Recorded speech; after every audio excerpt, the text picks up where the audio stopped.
Case against Casey Anthony, hundreds of pages of new evidence released, including never-before-seen photos and interrogation room interviews.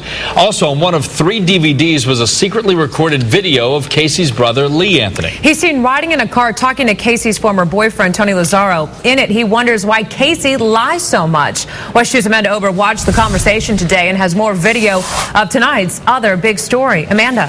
This secret taping of Lee Anthony's meeting with Casey's boyfriend shows Lee had some serious doubts about what his sister might be holding back.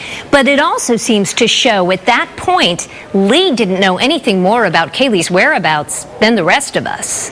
I'm getting pretty worried. 2 weeks after Casey Anthony was first arrested, her brother Lee met with Casey's boyfriend, Tony Lazzaro. Lee had no idea Lazzaro had let detectives wire his car with cameras. In this video, you see Lee Anthony in the lower left and upper right boxes. He tells Lazzaro he fears police are trying to frame his sister for murder. It's not Casey's nature. It's not something that would, that she would do, that she would knowingly do. I don't know if there was ever an accident or what the situation is. Yeah. Lee admits the many lies Casey has been telling have left him disturbed. That's the kind of stuff that creeps me out, Obviously, it seems like,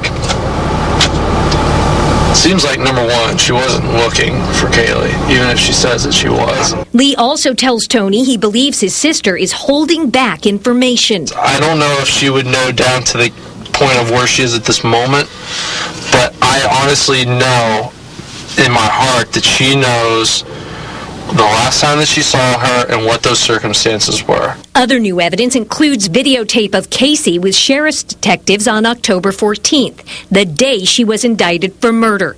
She spoke mostly about her frustration with media coverage. Here's my question. I know this is a question that a lot of people have asked. The grand jury and all of that, it's supposed to be secret, but it was released to the media right off the bat. And there were more sexy pictures of Casey partying, records from her computer showing searches for neck breaking and how to make chloroform, and 2 new pictures of Kaylee looking slightly older and bearing a small mark on her cheek. Late today, the Orange County State Attorney's Office said it unintentionally released tapes of 2 interviews with the corrections officers who were with Casey Anthony when she learned Kaylee's body was found. The officers say Casey collapsed and hyperventilated but never cried. Now, the defense has filed an emergency request to block the release of those tapes, and the judge hasn't ruled on it yet. Amanda Ober reporting, West 2 News. Detectives also released new photos of Casey Anthony and her daughter Kaylee. In many of the photos, Casey is seen partying, drinking, and posing with her former boyfriend, Tony Lazzaro. Also in the evidence are the Google search records from Casey's computer. They show the searches for neck breaking, death by household weapons, and how to make chloroform.